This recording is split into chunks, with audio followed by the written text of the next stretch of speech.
नमस्कार मित्रों। रामायण में हनुमान सीता मिलन का प्रसंग देखने को मिलता है।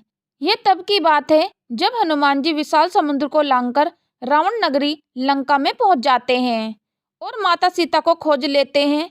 उसके बाद से श्री राम संपूर्ण वानर सेना के साथ लंका पर चढ़ाई करते हैं और रावण का उसकी सेना सहित वध कर देते हैं। दोस्तों, आज के इस लेख में हम अशोक वाटिका में हनुमान सीता संवाद का संपूर्ण भाग आपके सामने रखेंगे। यह वो पल था जब इतने महीनों से निराशा और अवसाद में जा चुकी माता सीता को एक आशा की किरण दिखाई दी थी। वहीं दूसरी ओर श्री राम का लक्ष्य भी स्पष्ट हो गया था। ऐसे में आइए जानते हैं अशोक वाटिका में सीता हनुमान मिलन के बारे में। तो दोस्तों, आप सभी से हाथ जोड़ के निवेदन है, यदि आप हमारे चैनल प्राचीन स्टडी पर पहली बार आए हो तो चैनल को सब्सक्राइब और बेल आइकन को अवश्य कर लें ताकि हमारा वीडियो का नोटिफिकेशन आप पर समय पर पहुंचता रहे। दोस्तों, जब से माता सीता को दुष्ट रावण पंचवटी की कुटिया में उठाकर अपने साथ लंका ले गया था, तब से माता सीता उसके द्वारा अशोक वाटिका में बंदी बनी हुई थी। उनके सामने केवल राक्षस प्रजाति के लोग ही दिन रात विचरण किया करते थे। वे अपनी माया का प्रभाव दिखाते थे। इसी प्रकार 5 से 6 माह का समय बीत गया, लेकिन माता सीता का पता नहीं चल सका। माता सीता दिन रात राक्षसों के बीच रहकर रोती रहती थी। उन्होंने रावण के बार बार कहने पर भी उसे पति रूप में स्वीकार करने से मना कर दिया था। फिर एक दिन श्री राम की आज्ञा से हनुमान वानर दल के साथ समुद्र के किनारे माता सीता की खोज करते हुए पहुंचते हैं। वहां पर जटायु के बड़े भाई गिधराज संपाति के द्वारा उन्हें सीता माता का पता चला। आइए दोस्तों, उसके बाद क्या कुछ हुआ उसके बारे में जानते हैं। हनुमान जी को जामवंत जी के द्वारा उनकी भूली हुई शक्तियां याद दिलाई गई। इसके फलस्वरूप हनुमान जी इतने विशाल समुद्र को लांघ पाए थे। बीच में उनका सामना कई तरह के राक्षसों से हुआ, लेकिन उन्होंने सभी को परास्त कर दिया। अंत में वे विशाल समुद्र को लांघकर दूसरी ओर स्थित लंका नगरी के प्रवेश द्वार पर पहुंच गए थे। जब हनुमान जी लंका के द्वार पर पहुंचे तो वहां कड़ा पहरा था। प्रवेश द्वार की मुख्य प्रहरी लंकनी थी, जो बहुत ही शक्तिशाली थी। बल्कि हनुमान जी ने अपने एक ही वार से लंकनी को परास्त कर दिया और वहां से वह चली गई। इसके बाद हनुमान जी आसानी से लंका नगरी में प्रवेश कर गए थे, क्योंकि अब हनुमान जी के पास असीमित शक्तियां थी, जिस कारण वे अपने रूप को बहुत छोटा भी कर सकते थे। इसलिए हनुमान जी ने अपने रूप को एक मक्खी जितना छोटा कर लिया और सीधे रावण के कक्ष में पहुंच गए। वहां पहुंचकर हनुमान जी ने रावण को सोते हुए पाया, क्योंकि हनुमान जी चाहते तो उसी समय रावण का वध कर सकते थे, लेकिन इसे भगवान विष्णु का अवतार लेना व्यर्थ हो जाता। इसलिए वहां से बिना कुछ किए निकल गए। इसके बाद हनुमान जी माता सीता को ढूंढने के लिए लंका नगरी में इधर उधर भटक रहे थे। उसी समय उन्हें एक राक्षस नगरी में एक जगह से राम राम की आवाज सुनाई दी। उत्सुकता वंश में उस जगह एक साधु का वेश बनाकर गए। वहां उनकी भेंट विभीषण से हुई और दोनों के बीच सार्थक बातचीत हुई। इसके बाद हनुमान जी वहां से चले गए। आखिर में जाकर हनुमान जी को अशोक वाटिका मिल गई। वहां राक्षसियों का कड़ा पहरा था, लेकिन हनुमान जी सभी से छुप छुपाकर माता सीता के पास पहुंच गए। उस समय सभी राक्षसियां इधर उधर ही घूम रही थी, जिस कारण हनुमान जी ने उस समय माता सीता से मिलना ठीक नहीं समझा। इसलिए वे वहीं पास के एक पेड़ पर छुप गए थे। कुछ ही देर में रावण अशोक वाटिका में आता है और माता सीता को धमकाने लगता है। रावण सीता को अपने से विवाह करने के लिए विवश करता है और राम को भला बुरा कहता है। यह सुनकर माता सीता रावण को कई कुटवचन कह देती हैं। इससे सुनकर रावण क्रोधित होकर माता सीता पर अपनी तलवार से प्रहार करने वाला होता है कि मंदोदरी उसे रोक देती है। मंदोदरी कहती है कि एक अबला स्त्री पर राक्षस राजा का प्रहार करना उसे शोभा नहीं देगा।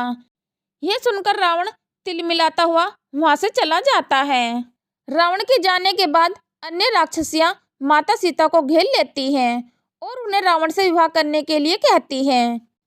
तब माता तिरजटा अन्य राक्षसियों को समझाती है। जब वे नहीं समझती तो त्रिजटा उन्हें एक झूठे सपने की कहानी बताती है। सपने के अनुसार श्री राम की विजय और रावण की दुर्गति को बताया जाता है। इतना सुनकर सभी राक्षसियां सीता से क्षमा मांगकर वहां से चली जाती हैं। जब सभी राक्षसियां त्रिजटा के सपने से डरकर वहां से चली जाती हैं तो माता सीता विलाप करने लगती है। यह देखकर त्रिजटा उन्हें ढांसा बांधती है और फिर वहां से चली जाती हैं। जब रात हो जाती है और सभी राक्षसियां गहरी नींद में सो जाती हैं, तब हनुमान जी सीता मिलन का समय आता है। माता सीता उस समय अशोक वाटिका में अकेली होती हैं और पेड़ के सहारे दुखी बैठी होती हैं। उसी समय उन्हें कहीं से श्री राम के भजन सुनाई देने लगते हैं। राक्षस नगरी में किसी के राम भजन करने पर माता सीता को बहुत ही आश्चर्य होता है।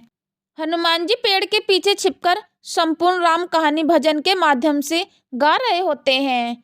माता सीता उन्हें ढूंढने का प्रयास करती हैं, लेकिन हनुमान जी अति सूक्ष्म रूप में होने के कारण उन्हें नहीं मिलते हैं। आखिर में व्यथित होकर माता सीता हनुमान जी से गुहार करती है कि जो भी राम भजन कर रहा है वह कृपा करके उनके सामने आए। माता सीता के आग्रह करने पर हनुमान जी पेड़ से कूदकर माता सीता के सामने आ खड़े होते हैं। इस तरह हनुमान सीता मिलन होता है। हनुमान जी को देखकर माता सीता उनसे मुंह फेर लेती हैं और रोने लगती हैं। वे हनुमान जी के अत्यधिक छोटे और वानर रूप को देखकर उन्हें रावण का भेजा हुआ एक बहरूपिया समझती हैं। माता सीता हनुमान जी के सामने रोते हुए कहती है कि वे कृपा करके उन पर दया करें और उन्हें अकेला छोड़ दें। इसके बाद अशोक वाटिका में हनुमान सीता संवाद सभी का मन मोह लेता है। आइए जाने तब हनुमान जी ने माता सीता की शंका को कैसे दूर किया। जब हनुमान जी और माता सीता का मिलन होता है तब उनके बीच हुआ संवाद माता सीता के कष्ट व शंकाओं को दिखाता है, तो वही हनुमान उन सभी शंकाओं का समाधान करते हुए दिखाई देते हैं। सबसे पहले तो माता सीता को यह शंका होती है कि हनुमान श्री राम के भेजे हुए दूत ही है या कोई मायावी राक्षस। दूसरी शंका उन्हें यह होती है कि इतने छोटे छोटे वानर बड़े बड़े राक्षसों का सामना कैसे कर पाएंगे। हनुमान जी अपनी सूझबूझ और शक्तियों से माता सीता की सभी शंकाओं का न केवल समाधान कर देते हैं बल्कि उन्हें आशा की एक किरण भी देते हैं। आइए जाने उस प्रसंग के बारे में। सबसे पहले तो हनुमान जी को माता सीता के सामने यह सिद्ध करना था कि वे श्री राम के भेजे हुए ही दूत हैं। इसके लिए उन्होंने श्री राम की अंगूठी को उन्हें दिखाया। साथ ही उन्हें यह भी बताया कि किस प्रकार माता सीता अपने पल्लू की सहायता से श्री राम की सेवा करती थी। यह सुनकर माता सीता की शंका दूर हो जाती है और वे हनुमान को अपने द्वारा झेले गए सभी कष्टों के बारे में बताती हैं। हनुमान जी माता सीता की सब बातों को सुनते हैं और उन्हें श्री राम की स्थिति के बारे में भी बताते हैं। वे कहते हैं कि अब जब उन्हें माता सीता का पता चल गया है तो भगवान श्री राम जल्दी ही लंका पर चढ़ाई करके उनके कष्टों का अंत कर देंगे। जब माता सीता भगवान श्री राम के द्वारा वानर सेना के माध्यम से रावण की राक्षस सेना से युद्ध करने का सुनती हैं तो उन्हें शंका होती है कि आखिरकार वानर राक्षसों का सामना कैसे कर पाएंगे। माता सीता की शंका को दूर करने के लिए हनुमान जी उन्हें अपने अति विशाल रूप के दर्शन देते हैं। साथ ही उन्हें बताते हैं कि इसी तरह के कई महान योद्धा वानर सेना में हैं जो रावण की राक्षस सेना का विध्वंस कर देंगे। यह देखकर माता सीता आश्वस्त हो जाती हैं। इसके बाद हनुमान माता सीता का आशीर्वाद लेकर अशोक वाटिका को तहस नहस कर देते हैं। इतना ही नहीं, वे रावण पुत्र अक्षय कुमार का भी वध कर देते हैं और संपूर्ण लंका में आग लगा देते हैं। वापस जाने से पहले हनुमान फिर से माता सीता से मिलने आते हैं।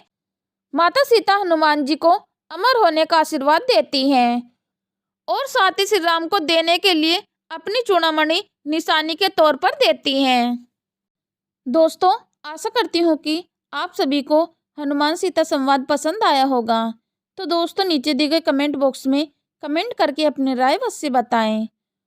यदि आपको यह वीडियो पसंद आई है तो अपने दोस्तों, अपने परिवार में अवश्य शेयर करें। रोजाना ऐसे अन्य धार्मिक वीडियो पाना चाहते हो तो हमारे चैनल प्राचीन स्टडी से जुड़े रहें। यदि आपने अभी तक हमारे चैनल को सब्सक्राइब नहीं किया तो चैनल को सब्सक्राइब और बेल आइकन को ऑन अवश्य कर लें ताकि हमारा वीडियो का नोटिफिकेशन आप पर समय पर पहुंचता रहे। चलो तो दोस्तों, मिलते हैं फिर नेक्स्ट वीडियो में नए ज्ञान के साथ। हम लेते हैं आपसे विदा।